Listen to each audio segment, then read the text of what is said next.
What's up, guys? Welcome back to the Avarice podcast. Another movie companion today.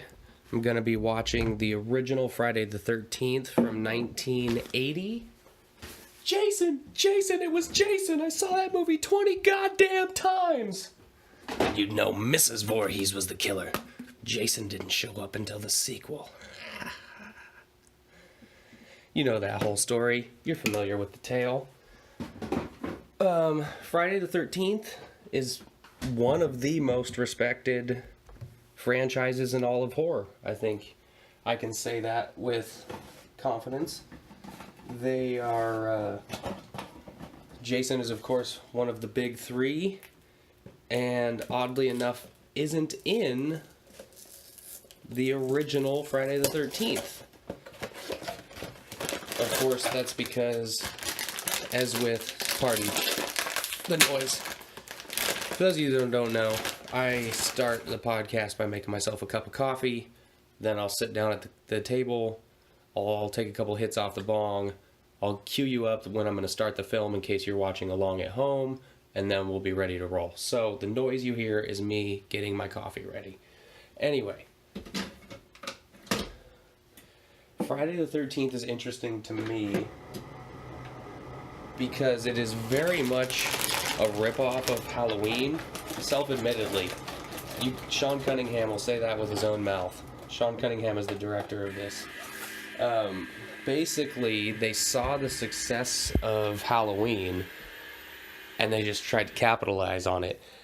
And the title, Friday the 13th, he just thought it would be a good title. It started off as an idea for a title, and he basically made a poster that said Friday the 13th, the scariest movie you'll ever see in your life, and went out and tried to see if he could sell this movie just based off the title and the poster. He had no idea what the contents would be. No script whatsoever.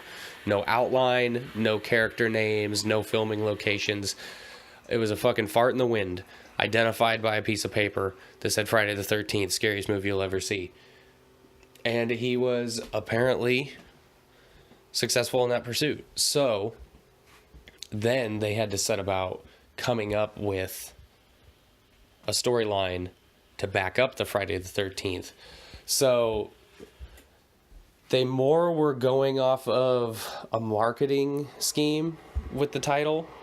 There's an old superstition that has to do with Friday the 13th, 1307, when I think it was King Louis had the Knights Templar raided and wiped them out, something like that. So it's an old superstition dating back to the 1300s, and it has a little bit of traction with people.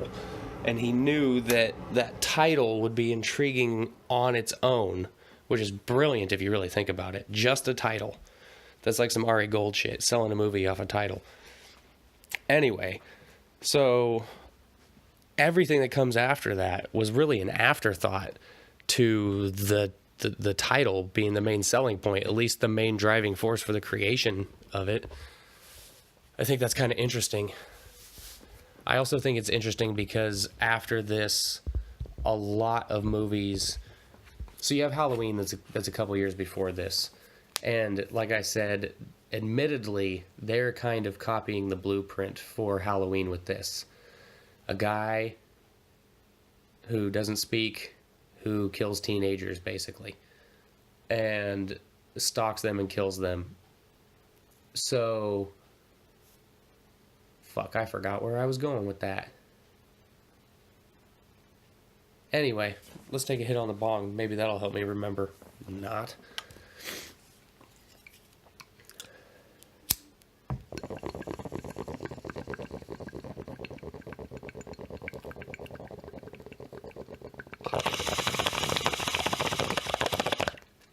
It actually did help me remember. So... this movie is self-admittedly, in some way, is a copy of Halloween, at least that blueprint. Excuse me. And after this movie, there's a lot of copies of this. There's movies with holiday names specifically. and a lot of movies based around lakes, camping, going camping, the woods. So I think that would have been a natural progression after Halloween, but Friday the 13th definitely sped it up. So it's hard to say who was being copied from this point going forward, but you can say with absolute certainty that Friday the 13th was a copy of Halloween. So even if all the movies afterwards are copies of Friday the 13th, the origin point is still Halloween. Anyhow.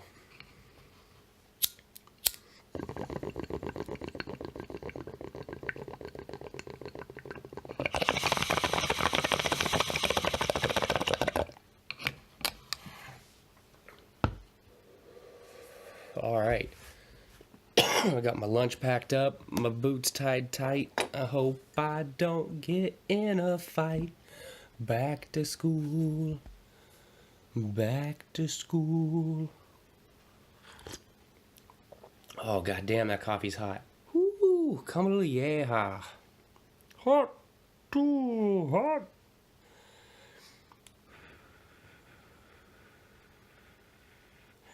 Some like it hot, but you don't know how hot till you try.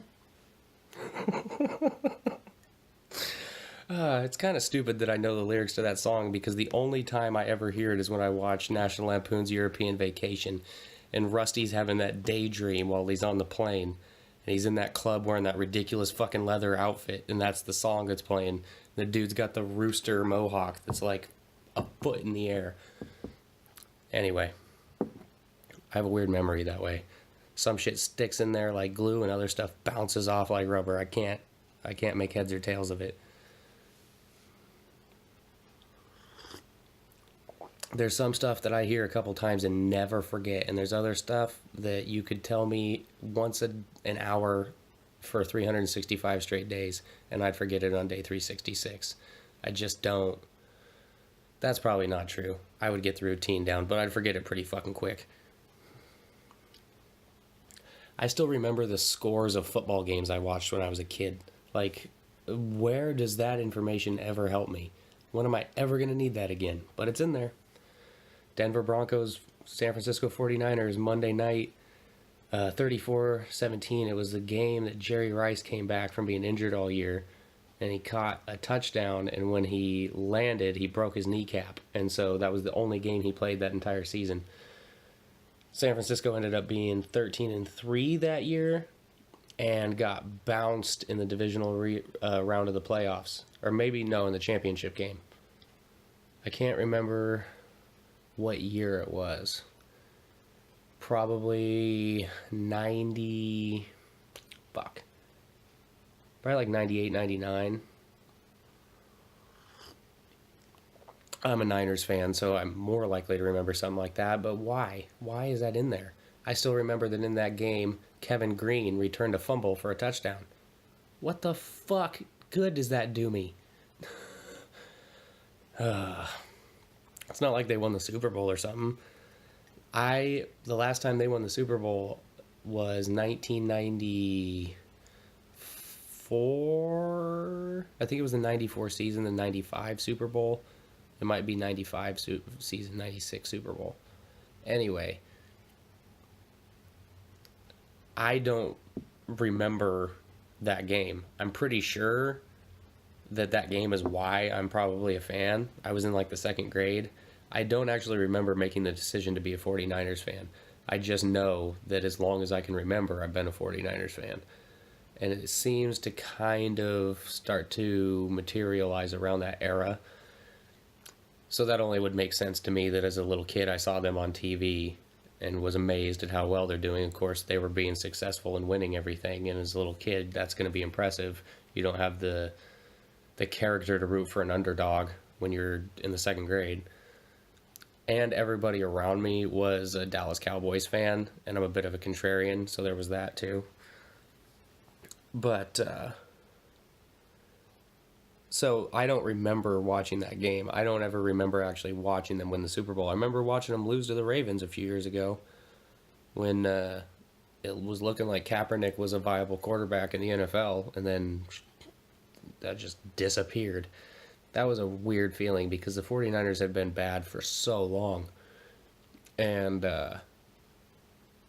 we got this young quarterback and we started winning, go to the AFC championship game or NFC championship game 3 years in a row, get to the Super Bowl and lose. Like, well, goddamn, we've got a run of success ahead of us, it looks like. At least a run of being moderately competitive.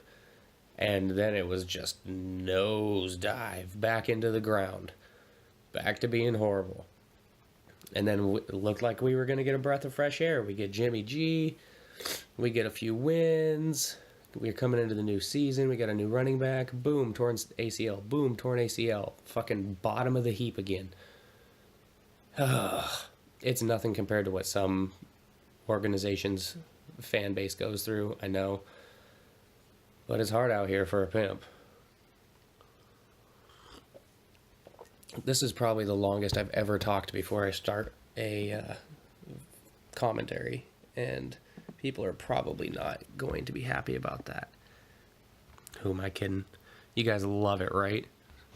Barely anybody listens to these all the way through anyway. Most of the views I get on them, I think, are people clicking on it because they're anticipating it being the actual film just based off how long it is. And then they're disappointed. I get a lot of dislikes on my commentaries, and I gotta believe it's people not even listening to them. They're just pissed off that it wasn't the actual film, that they couldn't find copyrighted material for free on YouTube on my channel. So they gave me a dislike for that.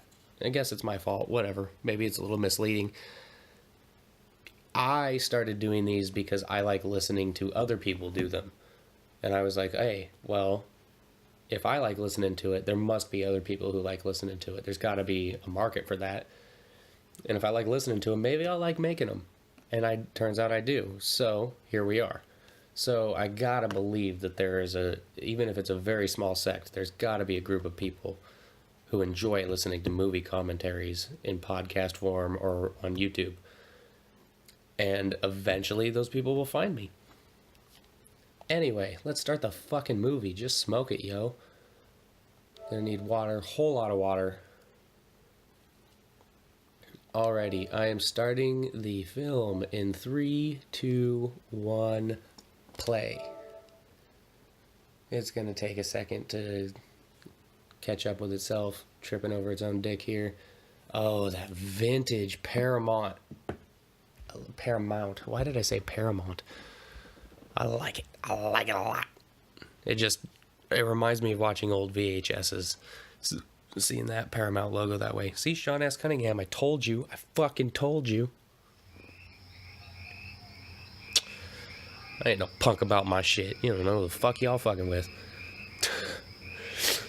So I'm hoping that I'm going to be able to return a little bit more to the vein of my Halloween commentaries and be able to have more insight as to how, why, what, that sort of deal, as opposed to just watching a movie and joking around like I have in the past few.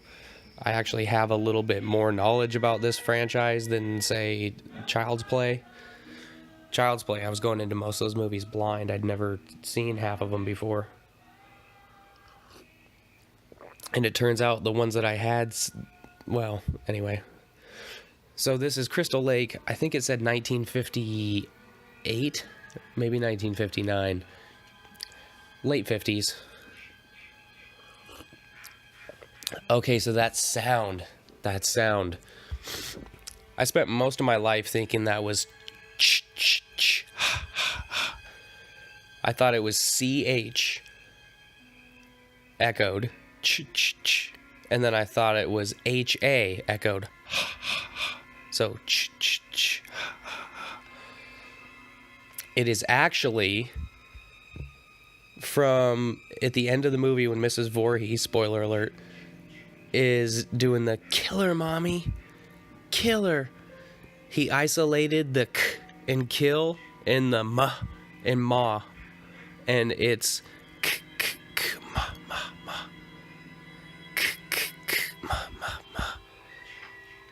And I also spent the majority of my childhood thinking that was meant to serve as the breathing sound for the killer. And that is incorrect. It's just meant to be the score that tells you you're in the killer's perspective. Because as we know, most of us, in this film, Mrs. Voorhees is the killer. She's not wearing a mask, so that is not the sound of her breathing into a mask. It's just not. It was not intended to be that. I think it may have morphed into that. I think maybe the audience just kind of made it that by deciding. But it wasn't intended to be that way in the beginning. It was and it was Mrs. Voorhees, maskless. It's just to tell you you're the killer's perspective. So Mrs. Voorhees has got her panties all in a bunch because her son drowned and the camp counselors were boning instead of watching him. To my knowledge, they don't indicate how far in the past the drowning happened in relationship to this particular murder. I doubt this is supposed to be the counselors that she murdered because Jason drowned. Because it's in the middle of the night. Doesn't seem like there's any kid. Like, why would he be swimming? I get that he's like a mongoloid and a bit deformed, but is he developmentally disabled too, as we would have said back in the 80s, retarded?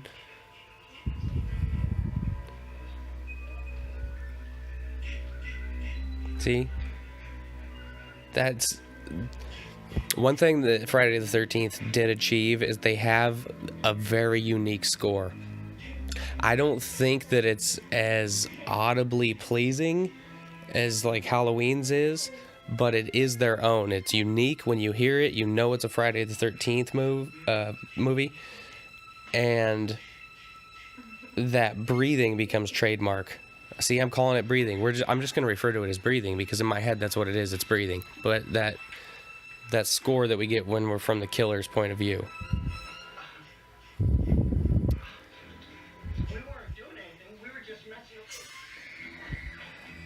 So knowing that this is Mrs. Voorhees, think about how unexpected that would be. They're up there trying to fuck. She comes up and cock blocks, and she's like an old lady. And he's just like, we were, I'll help you carry your groceries in. And she just fucking shanks him in the stomach and is like, West Block, what, bitch? 313 till I die.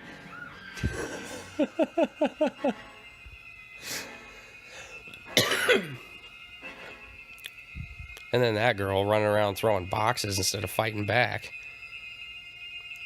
Here comes Stone Cold Steve Austin.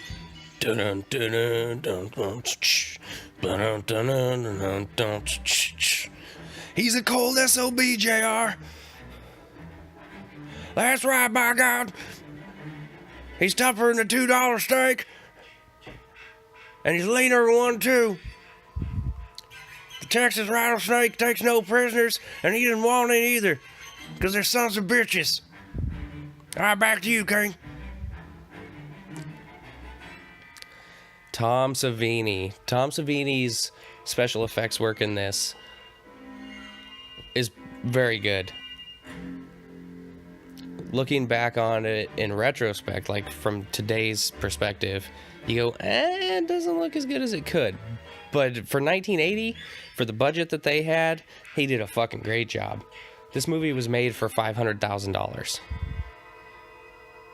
Gross box office, almost $60 million. That's about as successful. If people in the film business would take that all fucking day. 380 days a year.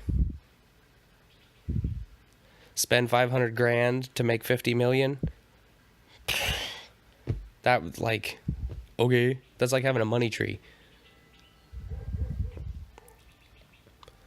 Shit, what year did it say it was? God damn it. I know this is made in 1980. Was it supposed to take place in 1980? I really want to rewind it and find out. God damn it. Because that's going to help with the math. I'm trying to figure out if shit makes sense.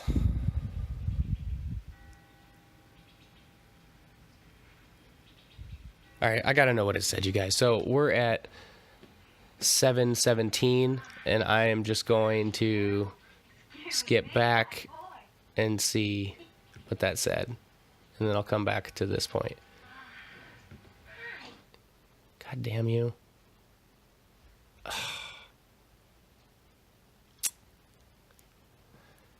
Ask something to skip back 30 seconds and it has to freeze. I know I'm watching a movie from 1980, but it's 2019. What are you doing to me here? Oh my Christ. Okay, so my shit's frozen now. So this little plan I had to go back and check out what year it was is totally fucked. Because I can't get it to do anything. So it goes without saying, but if you are watching along, you should have yours paused. I'm stuck right now at like 7 minutes and 17 seconds playtime, and I've actually tried to back out of it, and my PS4 isn't doing it. So, I'm gonna walk over and see if there's something fucked up about my internet. And in the meantime, have you guys played the Friday the 13th video game? I own it. I've owned it for a long time, but I've never opened it. I used to play video games a lot, like 6 years ago, and I hardly play them at all anymore. Thus, the video game, I always think like, oh, that'd be a good thing to relax and I'll just pick it up once. But I'm afraid of it. I'm afraid that it's going to suck my life away, that I'm going to end up playing video games for 8 hours a day and not getting anything done. So I don't even touch it. I use my PlayStation to watch YouTube and Netflix and shit like that, but I do not really play video games at all. I'm afraid of them now.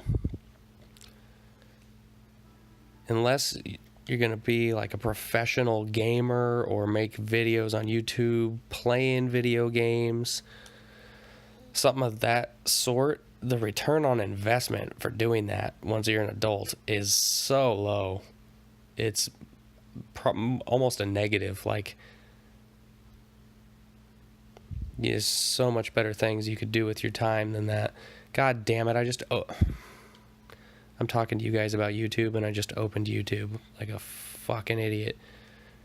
This has turned into a disaster, huh? 7 minutes into the movie and I just fucked everything up. Should we just run it back? Nah, not my style. I'm a little bit upset that I started doing this at 11 and it's now 11:30. It's taken me a half an hour to watch 7 minutes of a movie. That's not acceptable. That's not proper time management. Okay. I'm clicking resume. It's going to be at 7:15. Let's see what kind of shit it does to me here.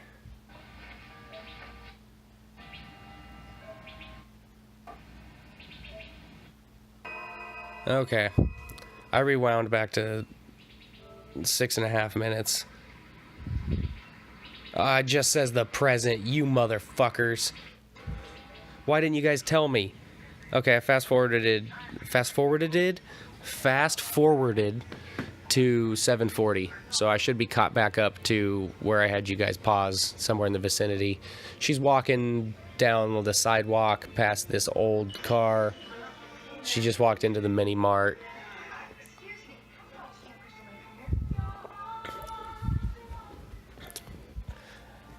How do you guys feel about the fact that everybody around seems to have knowledge that that place is, quote, cursed? I don't really like it. I don't like that everybody seems to think that there's something out there. I would like it more if it was a surprise to everybody involved. From this point forward, you can have it be Camp Blood, cursed, whatever, but at the beginning of this movie, I think it would prefer, maybe I'm wrong, because maybe all this shit is really boring if they're not trying to convince her not to go.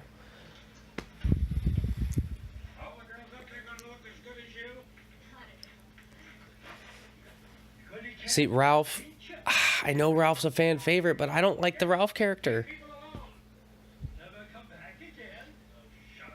he seems in a way connected. Like, it seems like this crazy motherfucker would have interacted with Mrs. Voorhees at some point. He's a lot like the preacher in Halloween 4, except for it came way... Ooh, look at those Nikes she's wearing. Holy shit. Vintage 1980 Nikes. I can sling those on eBay so quick. Run it back to me. He just takes off riding down the street in his bicycle like Christina Ricci and Now and Then.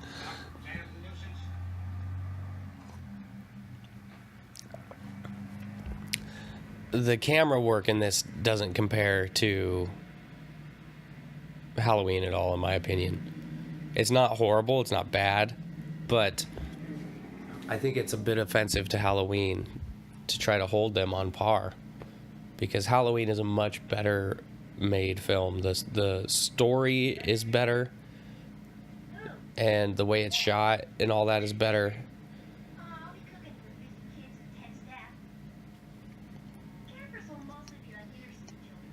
And in this one, Mrs. Voorhees is the killer, and in the first Halloween, Michael is the killer. That's apples and oranges.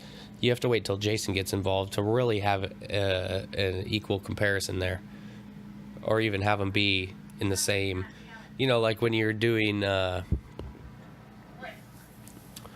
equations in chemistry, and you have to make sure that everything is in the same measurement before you have to do your adjustments. I don't remember what that's all called. I haven't done it since high school. But if you're familiar, you know what I'm talking about. You got to make sure your units of measure are the same across the board. So you've got to do conversions before you can actually do the equation. So once Jason enters the picture, Halloween and Friday the 13th, you now no longer have to balance the equation before you can work it out. It's already balanced. If that makes sense. So this dude's explaining to her that she shouldn't be going to the camp, that Mr. Christie, is that his name? Steve Christie? I don't fucking know.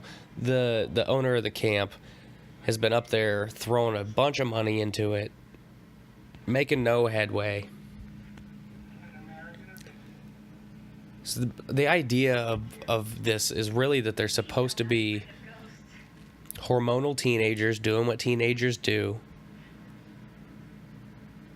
Ultra, you know, like carefree, sexual, the whole gamut, and they're supposed to be removed and separated from authority, parental figures, law enforcement, all of that. So it's, and then they're put into danger. It's kind of like a cautionary tale, if you really want to think about it, for teenagers to kind of stay on the beaten path and not be all wild and crazy and carefree. And that was kind of what Halloween was as well. But it also is supposed to add to the terror element of it. It's supposed to be like they're deserted out there, like they are excommunicated from the rest of the world, like they're in their own area that's so far from society that they can't scream for help, so to speak. The Godfather by Mario Puzo are up there on the dashboard. Damn. Who in this truck is reading that? That's probably by accident. They probably didn't even mean to put that in there. It's a beautiful truck. Take that fucking canopy off it, though. I don't know what it is. It bothers me when people have canopies on trucks. I know that it serves a practical function, but I just hate the way it makes them look. It just doesn't look right to me. Is that a long bed, too? My dad used to have a 75 F1 Ranger. F-150 Ranger. It was bright orange. It was beautiful. Had the same front end as that one. Basically the same body style as that one, but I think his was a lot shorter than that. Now this is the camp owner, fresh out of the Village People, trying to make a new life. He took that YMCA money and he invested it in this camp in New Jersey. And he's hating his life right now. He really looks like he's modeling for a gay porno magazine right now. Just look at him.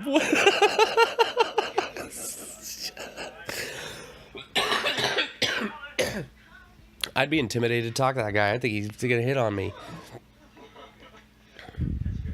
Actually, he ends up hitting on the Alice girl, the main surviving girl. The brunette right there is the hottest girl in the movie. This girl's a strong actor. She puts in a solid performance. No offense to her, she's a little bit too plain and forgettable to be the final girl.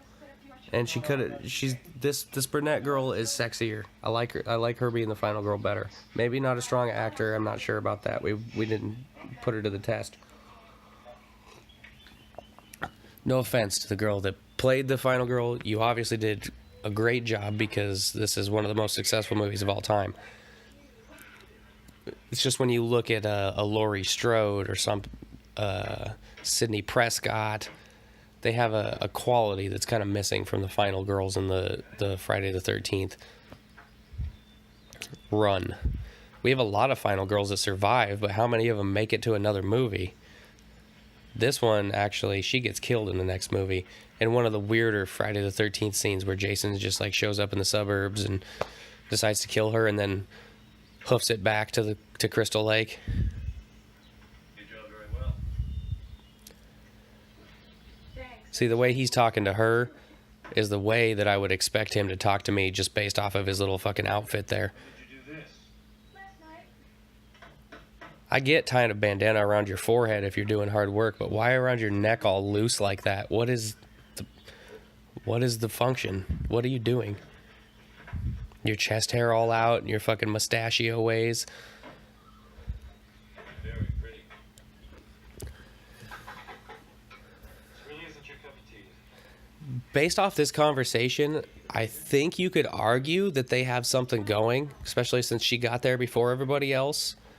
But I also believe that part of the implication in being a final girl is that she's more virtuous and pure, and conservative, a virgin, etc. And she kind of shuts him down there. But the way he's looking at her, he says another chance. See?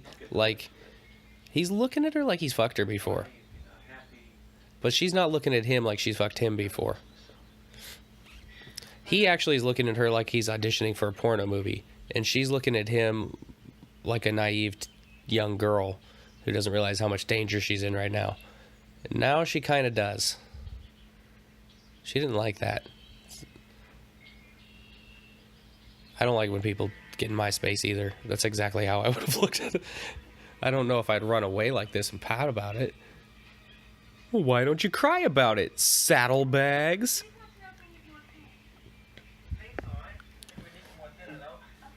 Isn't the camp supposed to open like a week or two after this? You got a lot of fucking work to do. She has a pretty nice ass. I ain't gonna lie. Maybe I just think that the other girl had a more sexy factor because this girl didn't play it up at all. That could be. She's got those high-waisted jeans on, booty popping. Not bad at all. I mean, it's not like modern squat booty, but when you're that young, everything's still tight and firm. That's right. And after lunch, Brenda, I want you to finish up the archery range, okay? Now, if Annie gets here, get her started in the kitchen. Do you best, all right? I'll be back sometime after lunch. It's will rain like hell, so get as much done as possible. I don't want to get... So he says he'll be back sometime after lunch, and he's just fucking gone. Like, forever. I think it shows him later at the bar. I'm not sure, but he's gone for a long fucking time. He makes it sound like he's just going to be gone for a few hours. This is not the next morning, right? This is still the same day. So how early could it be? What time did they get there? Like, what, 7, 8? He's heading into town right now. It's got to be, what, 9? He's going to be back in a few hours. Comes back never. I know that he does make an attempt to come back, but it just seems like he's inexplicably gone for the whole day, way too long. Maybe they explain it and I forgot. Yeah, that was pretty fucking stupid. I don't care how much you trust your aim. You shouldn't shoot that arrow when she's standing there She's pretty too. You're beautiful when you're angry, sweetheart. Yeah. You come up here to help me or to scare me to death? God, if you do that again. His macro made cutoff shorts. Not self-conscious at all.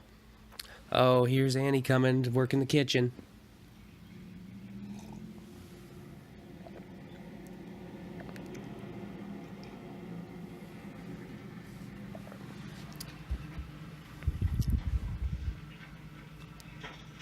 So the original writing was supposed to include the killer missing a digit on their hand.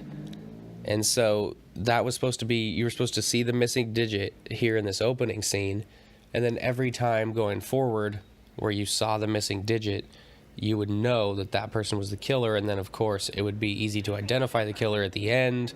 We reveal missing digit, Mrs. Voorhees, okay, you're the killer. But I guess because they couldn't afford to do the effect in that many scenes, or because of the time of shooting, they cut that part out. I think it would have been interesting to have that. Sort of that tie-in, so that you're... But also, this is basically a whodunit, right? It's weird watching it from the future, knowing the whole lore, knowing that it's Mrs. Voorhees, knowing that eventually Jason comes into the picture, and trying to view it from the perspective of not knowing who the killer is. But that is the case. They're trying to make it look like it's the camp owner right now. He just drove off in a Jeep. Now this Jeep picked her up and is doing some Ted Bundy shit with her.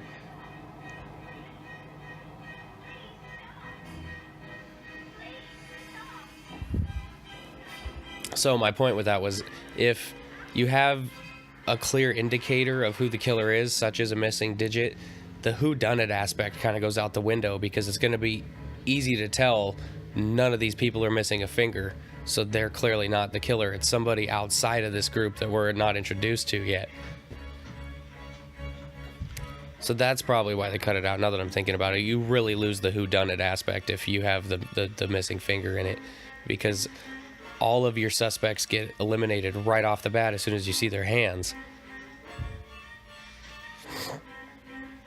So this little old lady is chasing this young, spry girl through the woods and catches her.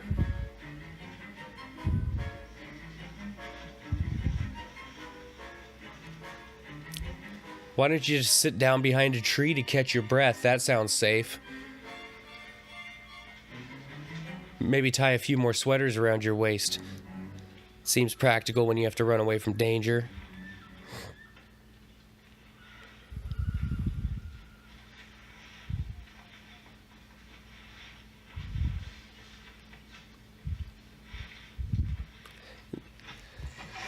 They do spell out here, though, that the killer has kind of a Michael Myers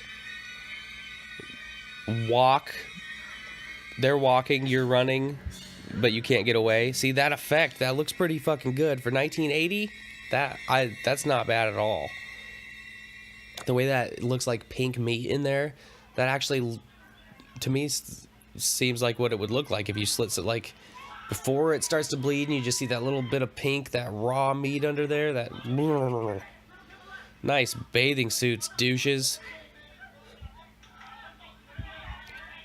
Yeah, see, she has jean shorts on. She's covering up.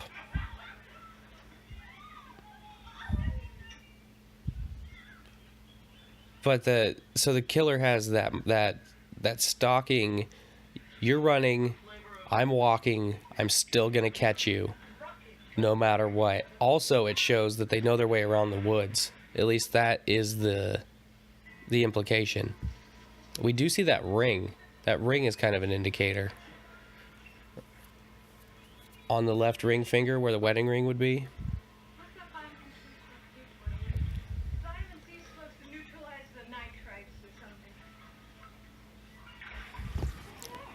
You see something? Are we supposed to see something over here, or is it just supposed to be a creepy shot? Because I don't see shit. Back then, you probably definitely couldn't see anything, but it would have been funny if, just to humor the audience, there was actually somebody standing out there. Because once it got refined and upconverted, and you watch it on Blu-ray on a huge TV, you're gonna start to see shit that you weren't supposed to see before. Oh, like Kevin Bacon's dick in that guy's face. Something's wrong with Ned. Yeah, he's an asshole. That's what's wrong with him. In Halloween 5, when Loomis is talking to Michael, and Michael is in the woods, and Loomis is talking to him, I don't think that Michael was actually supposed to be visible. But on my TV, I can clearly see him standing out there. It's just Donald Shanks dressed as Michael. The dude in the boat rowing is Bing Crosby's son. Fun fact. And this is Kevin Bacon's second movie, I believe. He was in Animal House before this.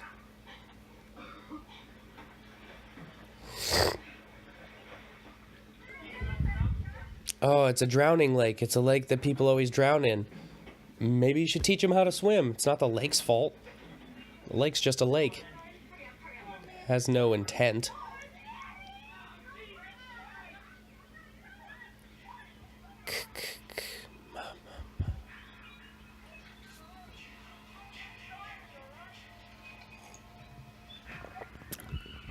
It does look like a fun place to go.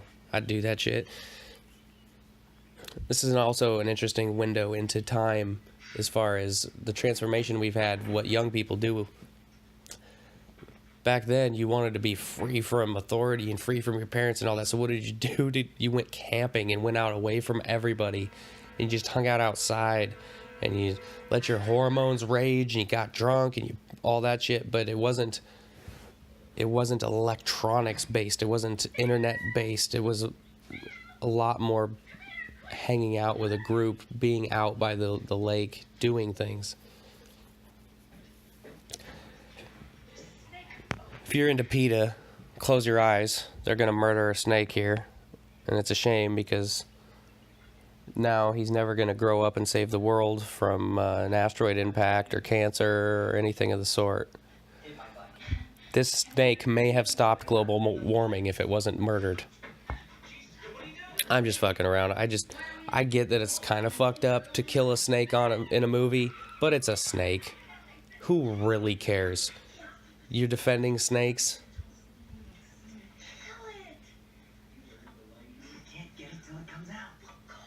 Can you even prove to me that snakes have feelings? Because I don't believe it.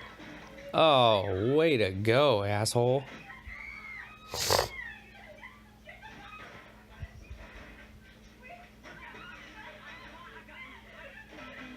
I wonder what they did with it after they killed it. Like, did they have some possible use they could have, so that it wasn't wasted? You know, some kind of Native American style. Let's can we eat it and make a pair of boots out of it or something so that it's not all in vain? But in 1980, if you wanted to have a snake killed in your movie, I think you just had to kill a snake on film. I don't think that they had a lot of other creative options, realistically, unless you wanted it to look really fake. I don't know. Doesn't bother me. Okay, this does, though. They're supposed to be separated from authority and supervision, and then this cop rolls up. So they're really not outside of authority and supervision. It implies that the cop could show up at any time and save the day.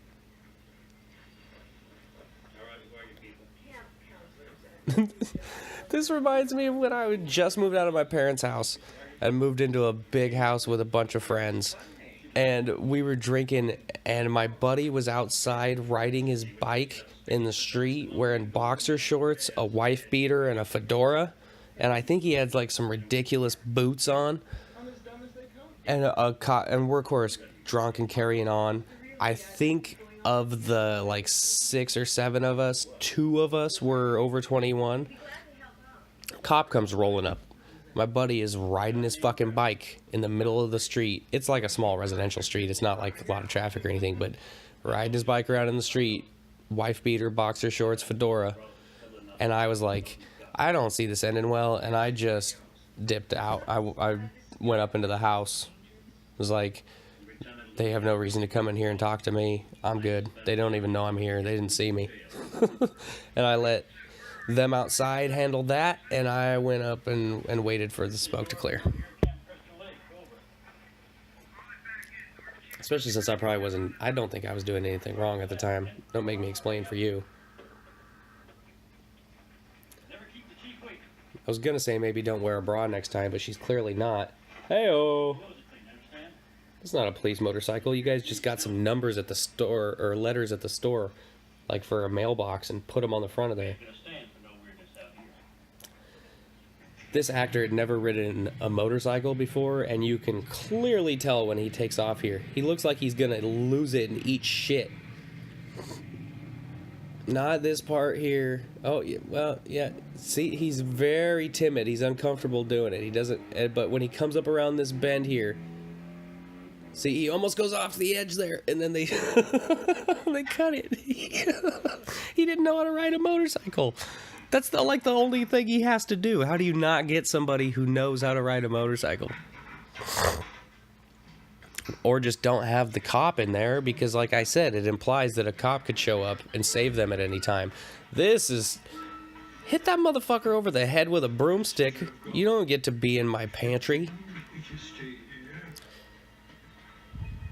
Anytime somebody tells me they're a messenger of God, I am not listening to another word they have to say. No thanks, not buying anything, not donating. On to the next one, bro. You're not gonna get what you want here. Get out of here, Mac. I got to warn you. You're doomed to stay. I wonder if at this point, I think Ralph was more of an original character, if not completely original at this point. Because this is 1980. But it became a cliched character as we got more and more from horror movies. The old creepy person, or the old wise person that warns everybody, that knows what's going on in some way. This kind of ethereal connection. But I do believe he was pretty original at this point in time. And he scared the shit out of me when I was a little kid. I was like, how does he know? He warned them. Why don't they just leave? He's telling them to leave. Why don't they leave? And now I'm like, God damn it, Ralph. You're ruining the surprise. Just let these people get killed in peace. Why do you gotta go warning them? Just fuck off. It's nice of these people to move in and fix up Mrs. Voorhees' camp like this for her, though. If only he was successful killing all of them. It is dead animals. It's because animals are made out of food when you kill them. How can you eat that? It looks like dead animals. It fucking is dead animals. That's why it looks like it. That's exactly what it is.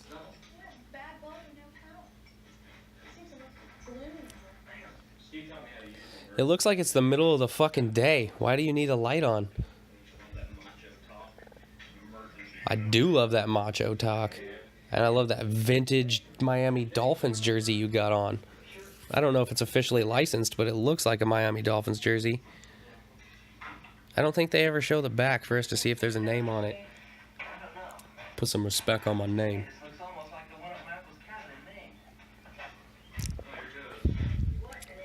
Dig on that vintage pearl snap shirt, though. If you had the wardrobe from this in mint condition, you could sell it in a heartbeat.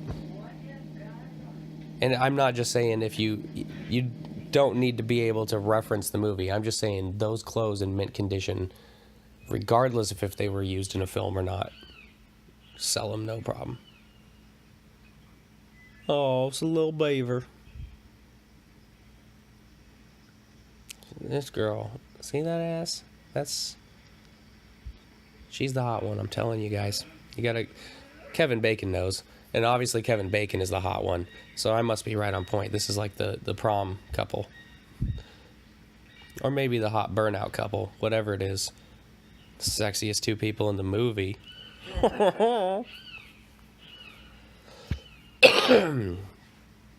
Excuse me. Oh, poor guy. Struck out. Not gonna score with anyone.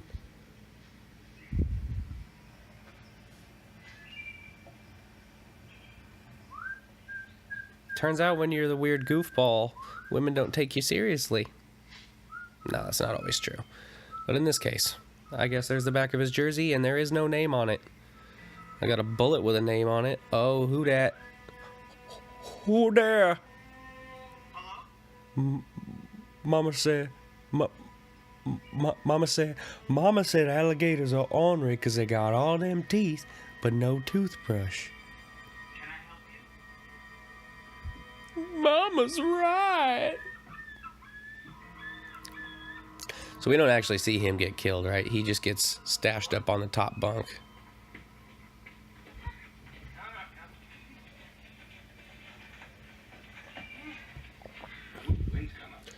So essentially, Mrs. Voorhees was so traumatized by her son drowning, and in her opinion, the ineptness of the counselors for not watching him and saving him.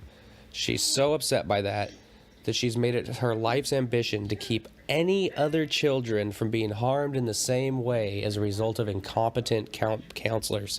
And she's not going to go through any vetting process. Just the fact that they are a camp counselor to her is enough to mean that they are incompetent, and she is going to remove them from the situation before any children ever get to the camp.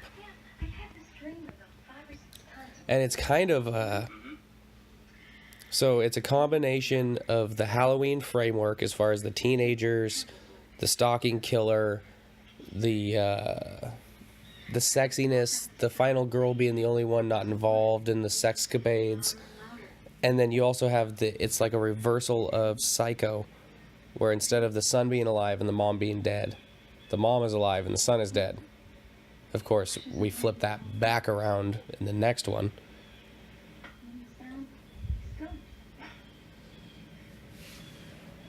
That's the bitch of it. This was okay. This movie's, but as soon as the second one rolls around and they start working Jason into it, there's just no continuity story-wise. If you really try to map it out and make sense of it all, timeline-wise, it just doesn't add up. It's just fucking almost right away. Well, especially when as soon as they make Jason a full-grown man and walking, you're like, okay, at what point did this happen? How long was he drowned for? He drowned, but now he's back and he's grown. Did he grow in the water and then come out? Did he come out like almost immediately and then grow? Are you sure he's drowned? Like, it poses so many questions right away. And what the fuck has he been doing this whole time? In the next movie, they say that he watched his mom get beheaded. So, if that's the case, why weren't they just working in tandem? Why didn't you just take her underwear all the way down? Oh, you got those little back dimples. You got a decent looking ass. I wouldn't mind taking a glance at it. Why did it take us so long as a human culture to come up with thongs? What the fuck were we thinking? It just makes so much sense. I guess your intuition tells you that it's going to be uncomfortable. It seems counterintuitive that a thong would be comfortable. I've never worn one, and it seems to me like it would be uncomfortable. My wife says they're not uncomfortable, though. So once you establish they're not uncomfortable, how did it take so long for that to just be the standard? If this was set in a modern time, there's no fucking way a girl that age would not be wearing a thong. I would bet a month's pay on it. Seriously.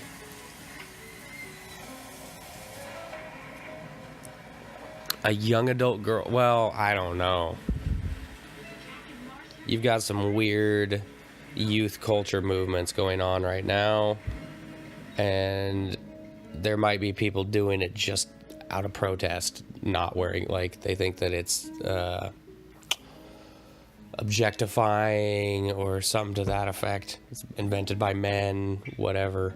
So you might run into those, or like some hippie girl who doesn't shave and her feet stink. That is a possibility.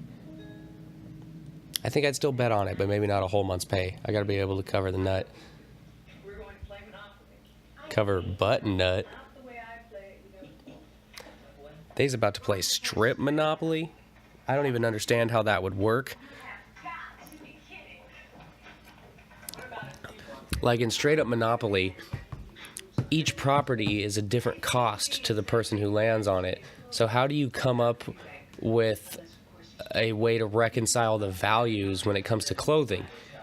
And you only have so many pieces of clothing. So what is Boardwalk all your clothing, and Mediterranean is just a shoe? It doesn't make sense to me how you could play strip Monopoly. It seems like it'd be a very short game, which I'm fine with, because then everybody's naked. But you feeling me? You feeling me, Dirty? Time check, we're at 39:24. And I'm going to smoke a cigarette. And I done drank all my coffee. Oh no! Tires all flat and junk. Having ourselves a little Kevin Bacon sex scene here. Kind of minimal on the titties. Of course, we get to see his ass. Didn't get to see hers, but there's his. Sweet. He was already dressed like a grape smuggler in that fucking Speedo. Now we gotta watch her grab his ass. See, there's homie murdered up on the top bunk. I'm gonna have to grab myself a new beverage as coffee is spent.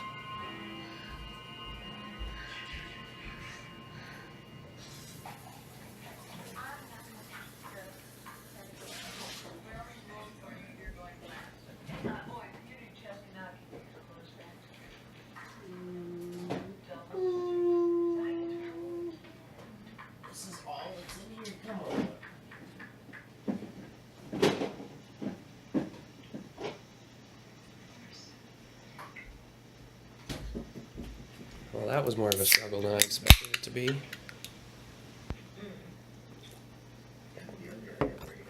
Oh. For those interested, I'm drinking a squirt. Ice cold squirt.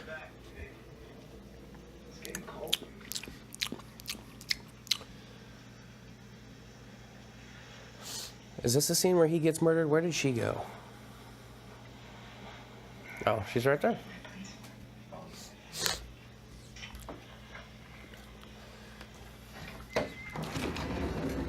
So he's screwed, blued, and tattooed. Or screwed anyway. He's about to spark up a joint and feel real satisfied with himself. For about a minute and a half.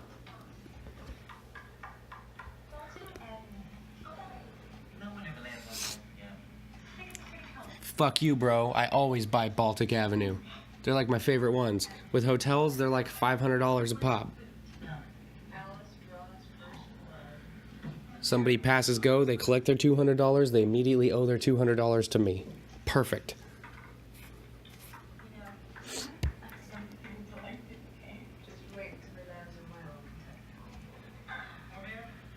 I'm gonna make him take his underwear off without taking his jeans off.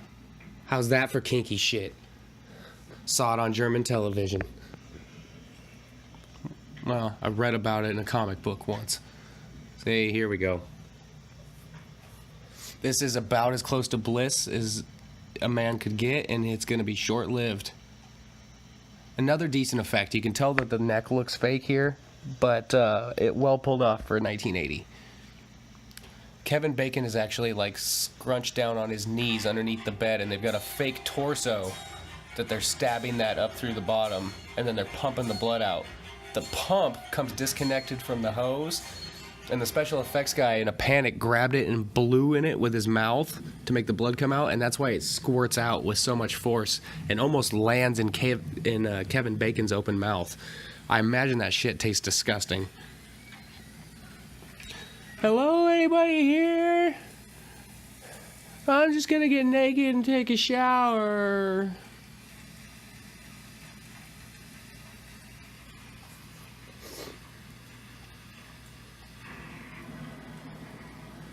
I just gotta sit on the toilet for a minute and let this semen drain out of me. It's Kevin Bacon semen in 1980. He's about to strike it big, and you're gonna have a kid of his set for life. That's fucked up.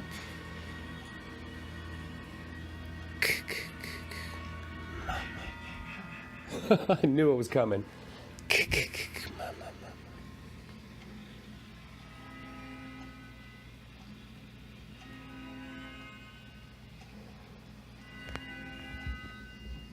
I gots to have it. I think this is one of the few scenes that the Motion Picture Association got to. I think this was originally a lot gorier, and more prolonged. I wanted to mix gory and prolonged, and I came up with glory.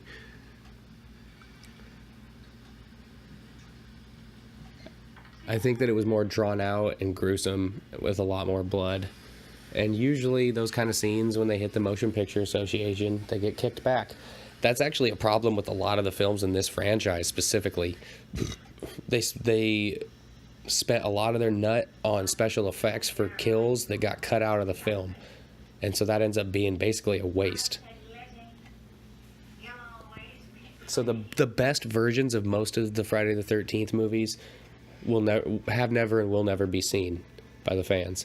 A lot of the footage is lost or deleted, destroyed. It's kind of a shame.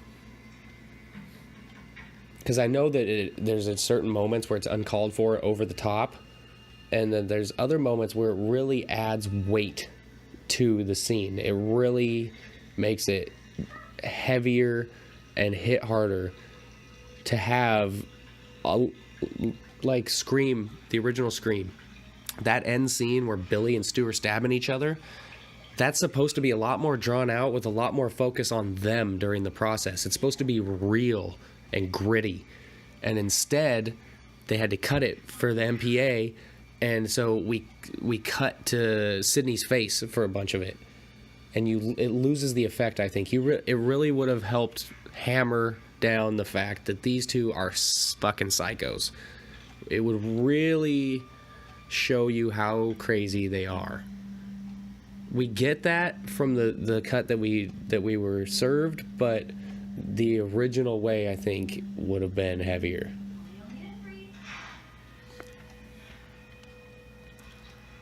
See, thong. You need a thong. What are you doing? That thong, thong, thong, thong.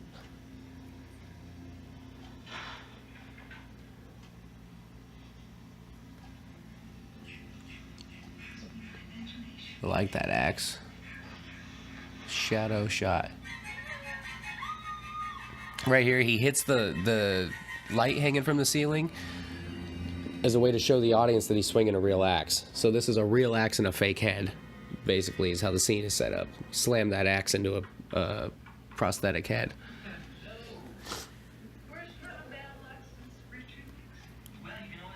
In Scream, whenever you hear the shing sound when the knife is shown, that's to indicate to you that they're using a real knife in that scene.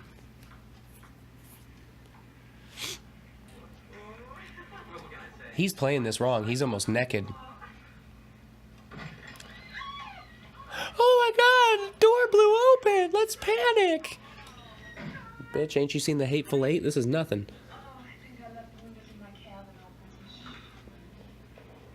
The Hateful Eight is a great movie.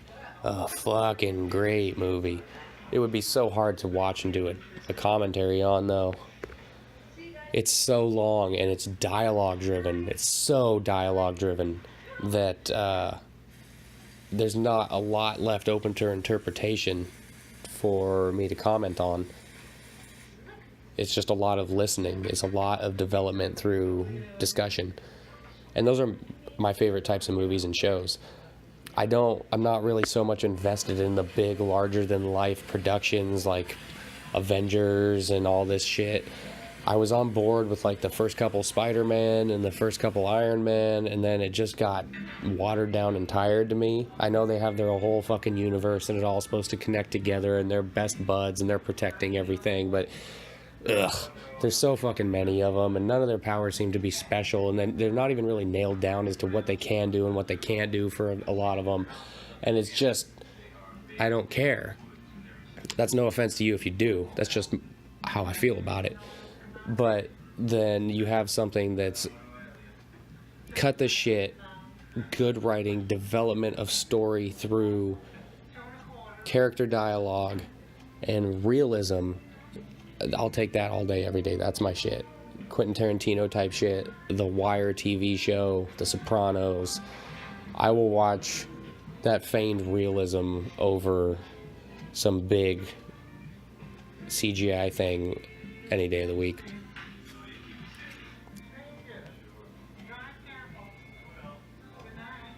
I think that's maybe why the Halloween franchise resonates so much with me, because it is the closest to realism, the closest to being something that could actually take place in the real world. A Scream too. But Scream, they were more directed at Sydney, and the killers were done at the end, and they kind of had to start coming up with weird ways to create new killers. And so it lost its scariness, whereas Michael's always Michael. He's always there. He seems unstoppable. Like, Michael is inherently terrifying, and over a long period of time.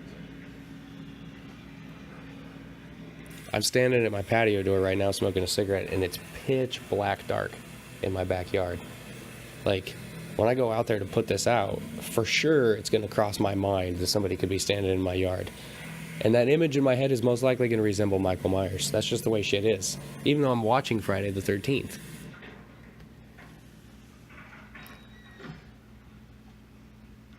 I have got to take a piss.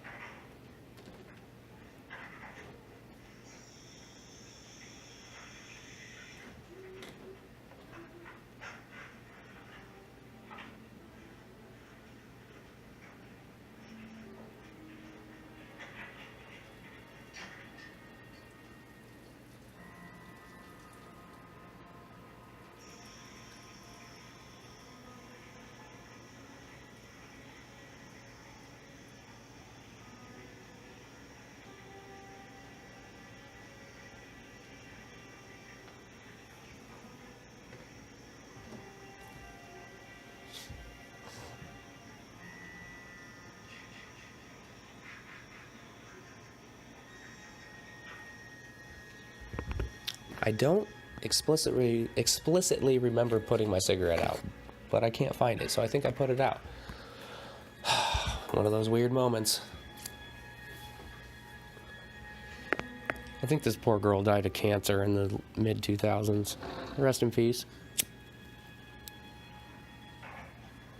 Cancer's a rough way to go. I don't know what type it was. Her scene in this movie is probably a rougher way to go, though. I think she gets shot up with arrows in the rain. If I'm not mistaken. Mrs. Voorhees is proficient in all weapons. Like Malcolm McDowell's character in Entourage. And I wanted fucking sizzling hot!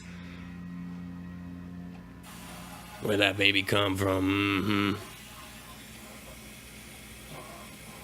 This fucking loser. See what I mean? He's been gone all day. He was just at the bar. Now his Jeep breaks down. This is a failed business plan if I've ever seen one coming. Oh, is this the police? See? No fucking police. These kids are supposed to be out here by their lonesome. No help. You hear me? No fucking help. No SOS. No smoke signals. We did not go to scout camp. We don't know what the fuck we're doing.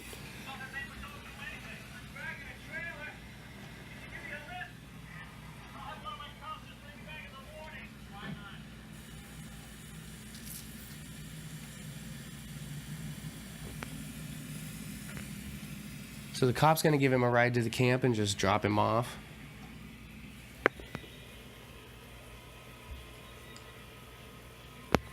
Jimmy been suspended 5 times this year already for getting a little crazy with the stick. Okay? Is she naked? No. Damn. Sorry, folks. I'm a red-blooded male. Can't help it.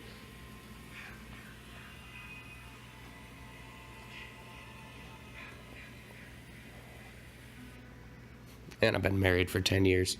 You know how that goes. You know how that goes? Yeah, you know how that goes. Nudge, nudge.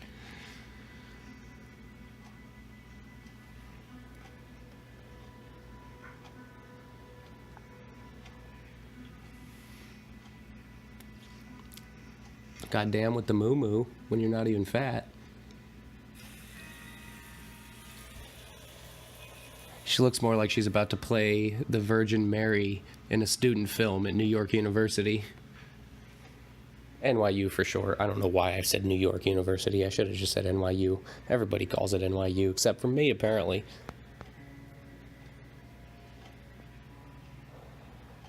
Your mom goes to college. My lips hurt real bad.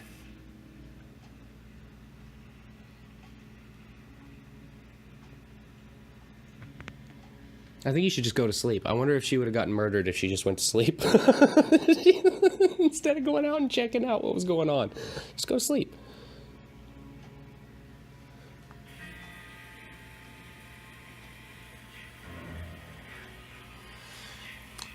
A lot of these problems would be solved if she had a knife block on the fucking nightstand. Been suggesting this for 30, 40 commentaries now. Take that knife block, put it on the nightstand. I don't care if you have some kind of routine where you carry it to bed with you every night. Have that motherfucker at the ready.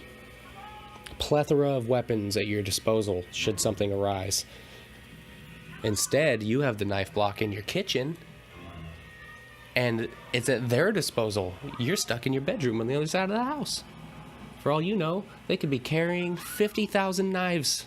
Yeah, your knife block holds that many. Wie viele Messers habe ich? You don't even know what I said, do you? I asked how many knives I have in German, because it's scarier that way. Wie viele Messers habe ich? Hope I'm saying that right. I haven't spoken German in a long fucking time. I was fairly proficient at it when I graduated high school, and then since then, like I said before, I'm a bit of a contrarian. Everybody learned Spanish in high school. I didn't want to be like everybody else, so I took German, thought I'd be unique. Least useful thing I've ever done with my time. Like, it has never come up where it has been to my advantage to know any German. Occasionally I'll say Auf Wiedersehen to somebody, and they'll go, oh, you know German? That's the only time it ever comes up. Half the time I say Auf Wiedersehen, nobody knows what the fuck I'm talking about. Auf Wiedersehen and Gesundheit are all that I took from German class. And Warum hast du das getan? Na na na na na na na na na na. Warum hast du das getan? Na na na na na na na. That's a hit song by Die Prinzen. Warum hast du das getan? Which I think means how could you do this? Or there's Einmal für mich auf diese Welt. Anyway, back to the film here. I'm doing it a little bit of a disservice by not talking about it.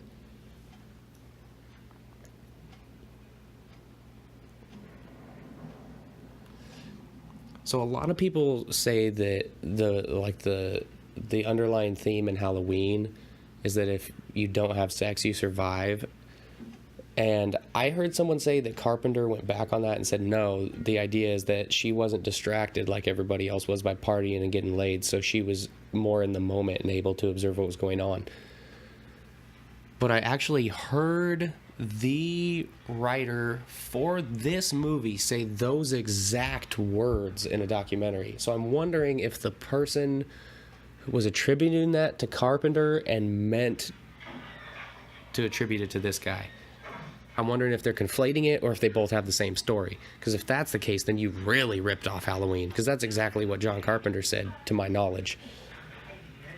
It's not that this girl survives because she didn't have sex and didn't do... It's that she's by herself. She doesn't really have anybody to bone. So she's more available to the perceptions and the observations that something's awry, instead of just walking into it blindly because she just blew her load and she's smoking a joint.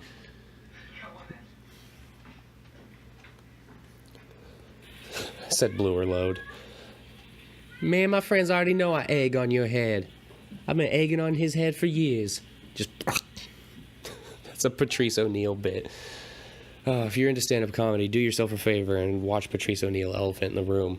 One of the best fucking specials ever. Rest in peace, Patrice.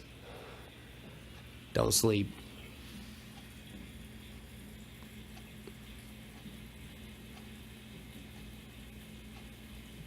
Are you going to show me a cut up snake? No, I'm going to show you the one in my pants. Well, I'm going to cut it off with this axe. Well, you better not. Well, I might. Yeah, but your aim's shitty. What if you miss? Well, who said I only have to swing once? You brought the axe with you, right? For sure bring the axe. It would be a little bit more helpful to know like a kind of a layout of the camp, where the buildings are in relationship to each other. Because they just keep going from building to building, and I really have no fucking idea like if they're zigzagging, if they're just going, keep going next door until they make their way around. I don't have any idea what their path of travel is in relationship to the water or to the, like, I have no idea where they are. You know, I think we should call someone. I'm serious. I really think we should. Oh, you didn't know? Your ass better call somebody.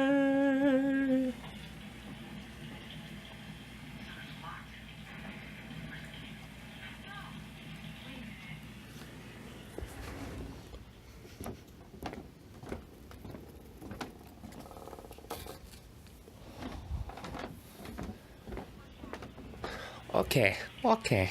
We're back now. We're back. Yes, it's very good. I'm so happy to be here. Have a very good opportunity to talk to you. This makes me feel happy. I'd like to thank everybody for being here with me and for make possible me talk to you. So I talk to you. I enjoy talk to you. We have a good time. We watch movie together, and I talk to you about movie, and you listen, and I talk to you. I don't know what that was. I just started doing it. They don't all turn out well. It's like popcorn. Some of them pop, some of them don't. I used to love chewing on popcorn seeds, but my teeth can't take it anymore. I've had too many chips and shit fixed. I'm worried to chew on a popcorn seed. I'll just bust all the work that I had done out, which actually happens anyway. Even when I'm trying to be kind of careful about what I chew on, I end up busting another chip in the center of my front fucking teeth. I've had like 5 or 6 chips fixed in my front teeth. It's getting ridiculous at this point.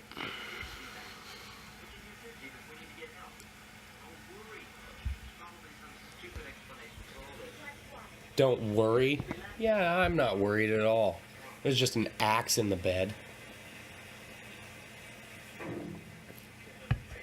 See,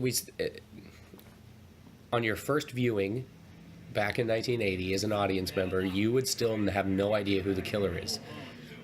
There's a heavy implication that it's this guy, the camp owner, and there's a heavy implication that it's the kind of quasi love interest that she was just talking to back at the camp. Because of course we aren't introduced to the existence of the Mrs. Voorhees character in the movie until the very end. So you can't even be suspicious of her because she's not there. And you got Crazy Ralph running around. I suppose Crazy Ralph could be a suspect as well. And a damn good one. But that'd be a weird place to start your movie, because how far can the franchise go if your main character is on death's door at the jump?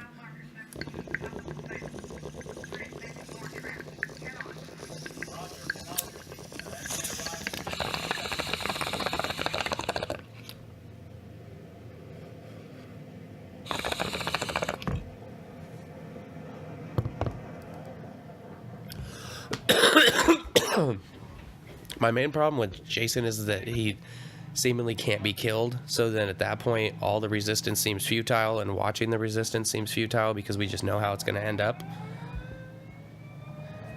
But there's still some pretty interesting films along the way. It gets real bad though. Real bad. I'm kind of you could call it a masochist, or I am, by embarking on this journey, ordering this meal, buying this ticket to the Friday the 13th franchise, by starting this journey, I have now set myself up to have to watch every single entry in the franchise. And that's great right now. And it's going to be fucking horrible later down the road. It really... I've already done the reboot from like 2009. I just kind of did that on a lark the other day because I was getting tired of watching Child's Play and American Pie movies. So I just watched the reboot out of sequence because it's not really tantamount to the lore of Jason, or it's kind of an auxiliary extra thing there that just sits by itself. So I didn't really feel the need to do it in chronological order when it came to that specific film. But the rest of these ones now I will do in series, just like I did with Halloween or Scream or Child's Play. I'm kind of painting myself into a corner, being honest, because I am taking on all the heavy hitters right off the bat. All the ones that have a lot of lore attached to them, a heavy fan base, that have been extended franchises. I've kind of shot my wad by going after those immediately, and I'm going to leave myself with a lot of stuff that just doesn't have as much going into the history of it, as many changes along the way, as many oohs and like, it's, I can't quite put my finger on what I'm trying to say, but the one thing I do like about doing long franchises is getting to examine the changes and the continuity issues and how did they correct this and where did they go wrong here. Even though I don't like a lot of the Child's Play movies, once I got deep into the franchise, that's kind of what I became invested in, is the changes. And I'm going to run out of long franchises. That's just going to be, there's no two ways about it. How many more are there? There's Nightmare on Elm Street. There's Texas Chainsaw Massacre, which is like, I mean, once you've seen one or two of those, you've basically seen them all. And I've already done the newest two. I definitely want to watch the Matthew McConaughey one again, because I haven't seen that in forever, and it was on HBO all the fucking time when I was a kid. And there's that scene where the guy opens his jacket and he's got like the 3 pierced nipples, and that used to terrify me. So I think it's got Renee Zellweger even in it. So I wouldn't mind seeing that again, but there's not a lot of worthwhile ones anyway. I know that I was thinking about watching Wrong Turn the other day, and I looked it up. And it turns out they made like 9 of those motherfuckers. I've seen the first one, maybe the second one. I could go with The Hills Have Eyes, but I don't really feel like watching the original. I even fucked up the other day. I recorded a commentary for My Bloody Valentine, and I was totally unaware that it was a remake. I watched the new one from like 2009 that was in 3D. And I thought that was the original. I had no idea there was an older one. So that whole commentary, I probably sound like a fucking idiot. But so be it. I'll still put it out there. I was talking over Christy getting murdered, so we know that the camp owner is not the killer. So now this guy is really our leading suspect. Him and Ralph. And now that gets turned on its head. He's being stalked. We haven't heard the but it's coming.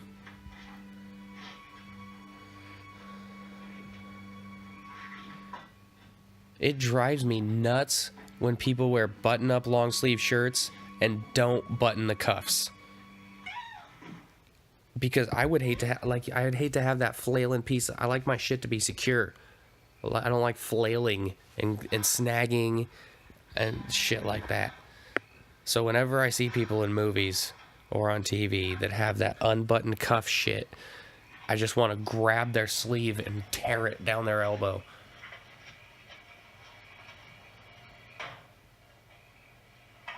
I just see it as like a point of vulnerability.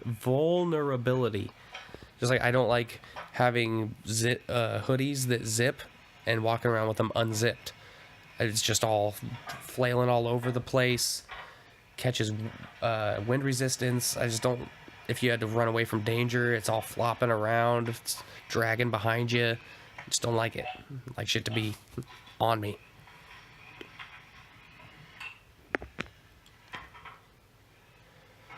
And just gonna make myself a nice cup of tea while I wait to be killed. Oh, it's instant coffee. That's perhaps the most depressing drink in the fucking world. Instant coffee. Oh my god. I just can't even. Bitch, I'd rather drink lake water. You got the keys hanging right by the door? It's a sound plan. I thought she went outside. That's the pantry. Oh, those same eggs have been sitting in there this whole movie. How long do eggs last? 1980. Not refrigerated. You guys even have a refrigerator? An ice box? What do you call it?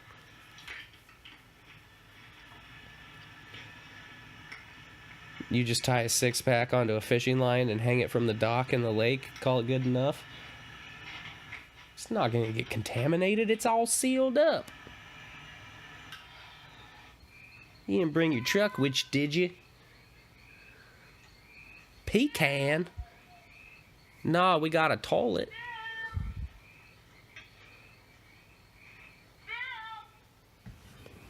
Phil's a goner, sweetheart. Sweetheart.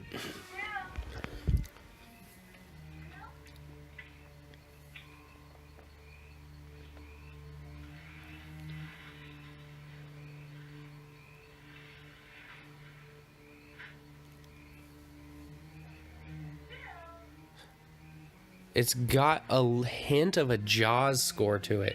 When did Jaws come out? I need to look that up, but especially earlier, there was like a dun it, dun it, dun it. Excuse me. Phil gets slit throat and shot up with the arrows. Damn, she took it personal. Damn. Did him like Brandon in the fucking Wire. Broken fingers, forearms, cigarette burns, popped out eyeball. Will you please help me? There's a baseball bat right there. I can see it. Pick that shit up. Bitch, you need a weapon. Are you gonna hang yourself? I guess that's one solution. That's not how you make a noose, though. Oh, you're gonna tie it to the doorknob. I see you.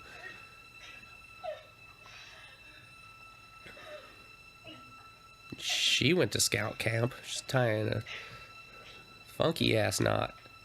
She did that with nope, not enough tension on it. Look at it. It's got slack. That door's gonna open. And the angle she has it from, it seems like the door would still swing. It's not tied directly. Yeah, the leverage isn't there. I think that door still opens with the way that's tied. Yeah, look at it. You could open that door at least far enough to get through. Yeah, see, there you go. Now she realized she fucked up. I don't know what you're leaning the logs against it for. Doesn't the door open out? The logs are just gonna fall into her. You're doing a really shitty job barricading this door. Oh, man.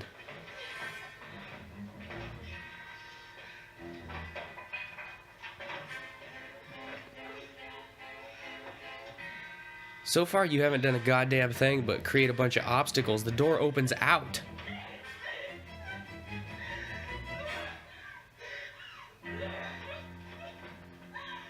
It really looks like they just had her improv that on the spot, and she didn't even have a chance to think about a plan of attack ahead of time. She just started piling shit in front of the door. Now she picks up the bat. It's about time. Close the curtains. Somebody can get you through the window. Your homeboy was just shot up full of arrows. You don't think that somebody can get you through that fucking window?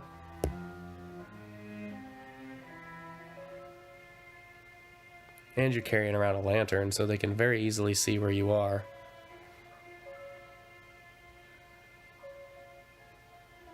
You have every single curtain in the whole fucking house open? Every single one?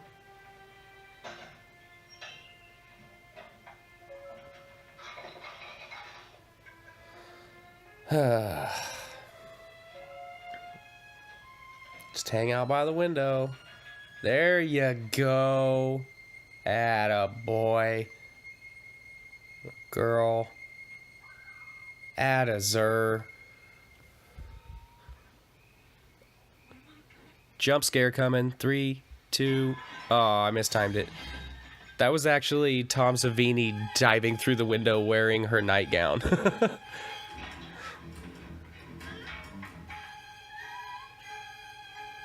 Now's the time to cower. Somebody just threw a body through the window that is 3 feet away from you. See your nipples a little bit? Nipping out hardcore now. God damn.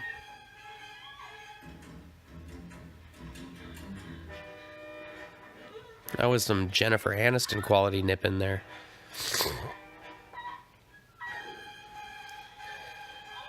There's a glitch in your flight or fight.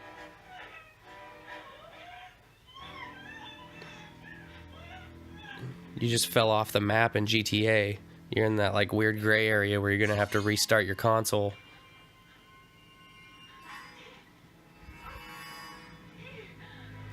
Oh, we recognize that Jeep. We know it's not Mr. Christie. So she goes ahead and removes all the shit from the door. Oh, Bretta. Betsy Palmer in all her glory. She caught a lot of shit for being in this movie, which is weird. This movie caught a lot of flack from like feminists, especially male feminists who existed even back then and were pushing the thing that this was objectifying women and it was a way of putting women back in their place, which I don't really understand because the leading girl is a woman and the killer is a woman. The entire final scene is all women. The smartest and strongest characters in the film are women. How is this putting a negative light on women? I didn't get it. Didn't make sense to me.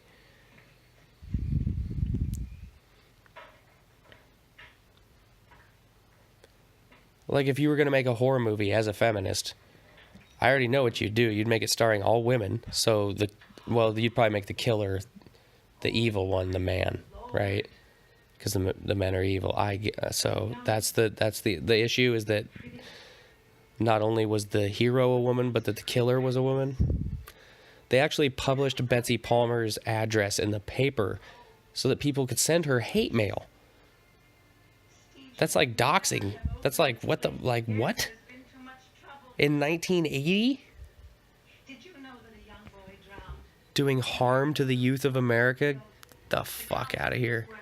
Your constraints are what are doing harm to the youth of America. You got to allow people to make mistakes and find their way and find their own balance a little bit.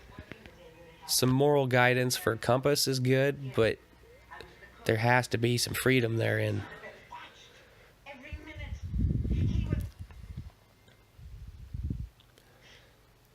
That smile. She's so crazy.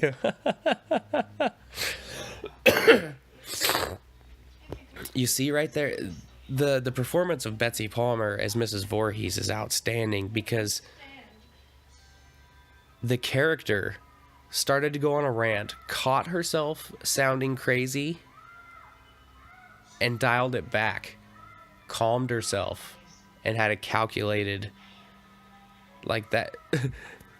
She is aware that she goes off the rails and is crazy, and she's it's spot on fucking performance. So like I said, this entire film has been a whodunit, and now we know who did it, and it's Mrs. Voorhees. Her son's been dead for... The writer said unequivocally that Jason was meant to be unalterably dead in this movie. There was never any intent for Jason to be supernatural, have come back to life, been rescued, any of that. Jason is dead and drowned, gone. That was the intent. And later, when she gets pulled under the water by like the zombie thing, that gets worked into the lore more than the scene after it when she wakes up and finds out that it was all a dream. At least that's my observation of it. I feel like people remember the scene where she gets pulled into the water off the canoe more than they remember the fact that that was actually a dream. So to them, that boy pulling her off the canoe is actually Jason, and somehow he turns into a full-grown adult a year later and comes and kills her. This is also a pretty good final play-out scene because we have to have the reveal, the explanation. We get the great monologue by Mrs. Voorhees. She's pulling off being a psycho fairly well.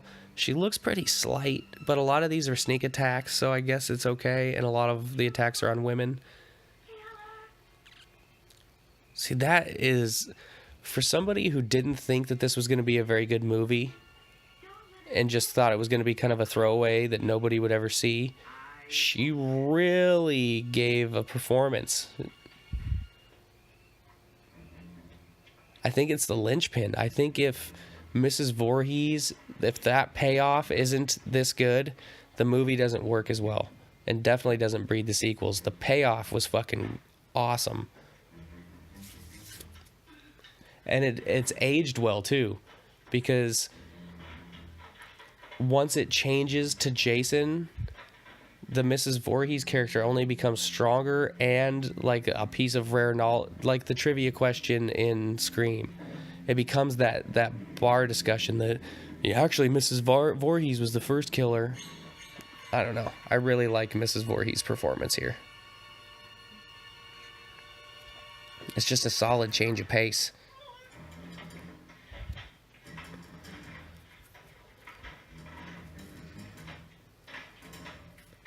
That idea is probably the most original idea that the movie contributes. Because the Friday the 13th title comes from an old superstition, and they really only used it because of that. The movie was an afterthought. The killer stalking the teenagers, and all, that's pretty much copying Halloween. But having the son be dead and the mom be the killer... and be this kind of psycho lady, this crazy like this. That is the unique part.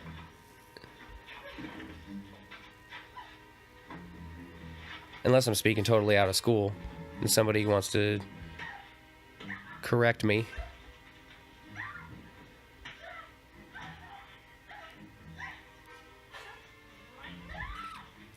So Betsy Palmer was coming from theater where you don't have score and sound effects like this, so you have to actually like hit people to make it seem real. It's almost like professional wrestling. And so when they were filming that scene, she hauled off and slapped, is it Alice? And she fell on the ground crying and whining to the director that she hit her. That's pretty funny. Would love to have been there and seen it. 500 grand they made this for.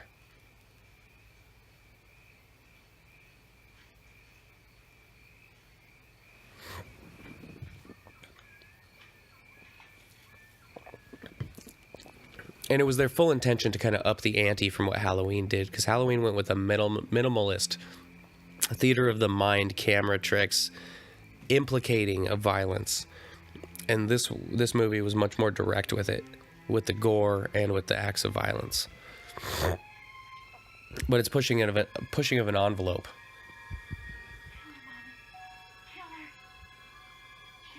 A movie like this becomes much more successful and acceptable after something like Halloween has happened. And I guess another thing I'm missing that I haven't stated yet is that the marketing for this, they decided to treat this movie like a major release, like a major studio film, even though it was a small, low-budget thing. And they marketed it as such and did a nationwide rollout like it was, The Godfather, or name it. Excuse me. And when you're doing that, following up on the success of Halloween, you've realized that there's now a market to be tapped into there. There's a more casual fan that's willing to go see a horror movie at this point in time. And it just worked out perfectly for them.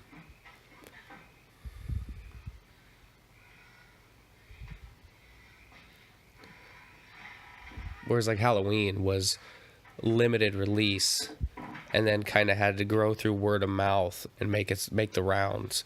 It wasn't everywhere instantly like Friday the 13th was. Lock yourself in the pantry. They'll never think there to look there. They'll never find me in here. Why don't you just hide under the bed? For Christ's sake.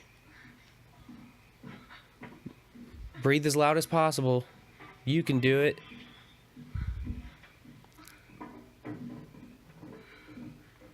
An axe or something's going to come flying through that door. I don't remember how this all completely plays out. I know they're going to get it back outside at some point.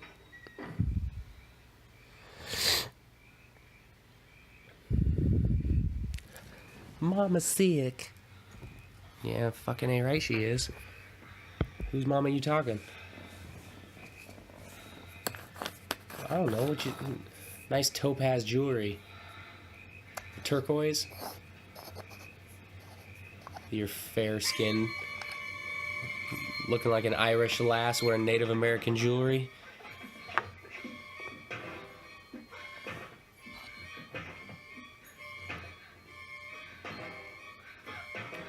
Is that an axe? Is this a Here's Johnny moment? Here's Johnny!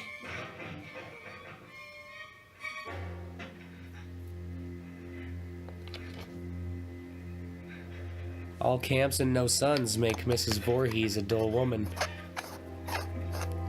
I have 0 sons! Do you realize that my eggs are useless now? They took my one son. I had one. Do you imagine how hard it was to get somebody to fuck me enough times to get pregnant? Good golly, Miss Molly, you took my one son away from me. My eggs. You're all young and spry. You don't know anything about a biological clock, fucking bitch.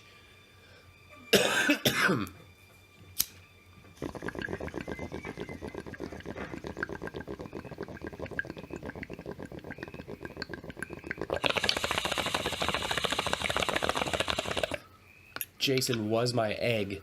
He was my precious. Now I have no eggs, except for the ones that have been sitting on the counter since the beginning of the movie. She thinks it's done? Bitch, we have only just begun.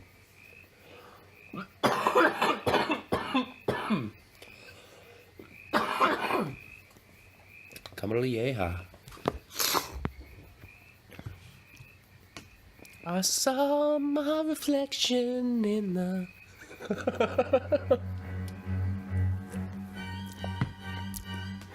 snow-covered hills. You see that reaction by Betsy Palmer there when they collide and she, like the ricochet, and she drops that weapon? She doesn't seem stable and on balance and strong. It's not, and the way she falls over, like she's not well coordinated.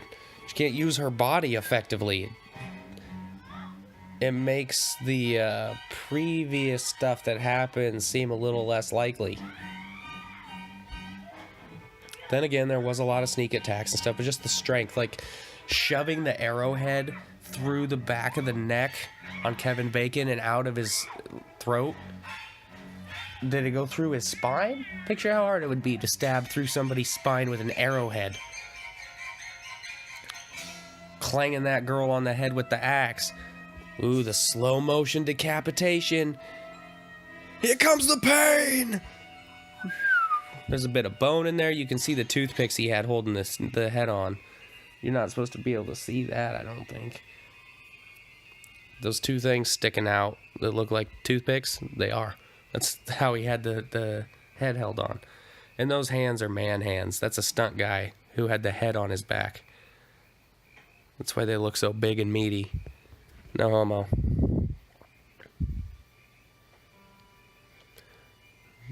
If you believe they put a man on the moon, man on the moon.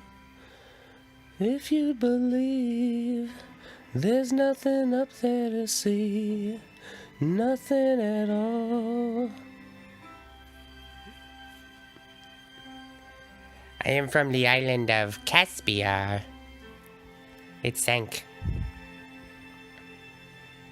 Are you from Minnesota? I hope you have a small family.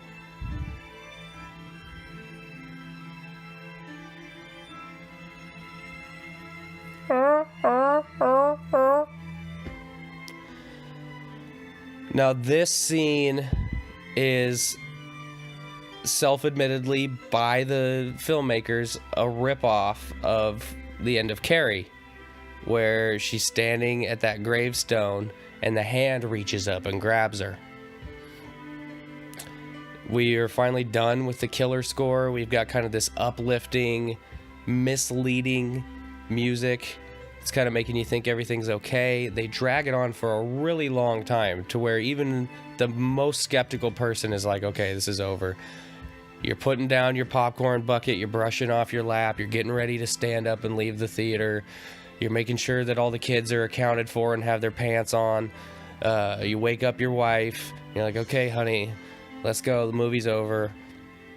And just then, she looks up at the screen like this, and you look back to see what she's looking at, and you're like, see, I told you it was over. Let's go. You know, we want to beat the traffic. Kids got school in the morning, whatever the fuck the case may be. You get up, you start walking your way down the aisle. Maybe you make it to the end of the seats. Oh, now we're dealing with a crowd of people. We didn't beat the crowd like I want. Oh, what the fuck? Did you just see that shit? Oh my god. Jason just popped up and pulled her under. Jason just pulled her under. No, did you fucking see that? Jason just pulled her under. Anyway, that took even longer than I thought it was going to, so my explanation of it didn't line up right. I had to drag and stretch. See, that was a dream. She just woke up in the hospital. She's going to ask him about the little boy. There's going to say, ma'am, there was no boy. And she's going to say, then I guess he's still out there. It's like, well, that's not really how biology works. He drowned quite a long time ago, so there's nothing of him left. Maybe there's bones under there.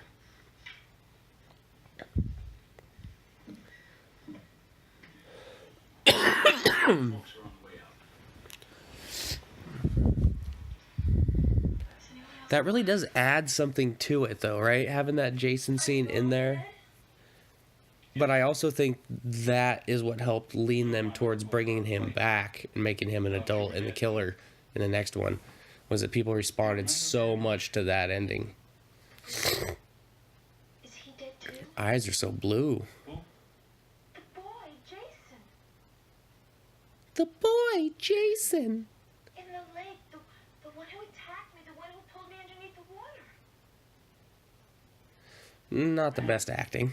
We didn't find any boy. Your tone doesn't line up with your experiences you just went through. You don't seem like scared or... And he's still there.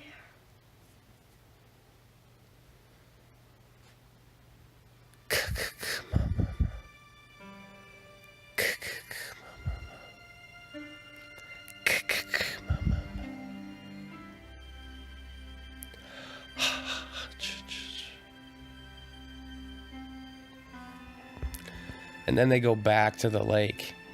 And it's like, can I see something? Or I not see? Oh, is there a little bubble there? Is that a drop coming down or air coming up? This motherfucker's just been breathing under the water this whole time with eating raw fish. He's got gills. Fish person! Shout out to Waterworld. One of the most widely misunderstood movies ever, I think. People tore Waterworld a new asshole, and I love Waterworld. Same with The Postman. Long-ass Kevin Costner movies, I'm in. Postman always rings twice. I answer on the third knock, though, so we never meet each other.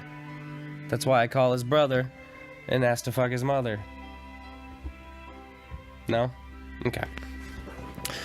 So, that was the original Friday the 13th movie. I appreciate you sticking with me through it. Actually, it wasn't that much of a struggle.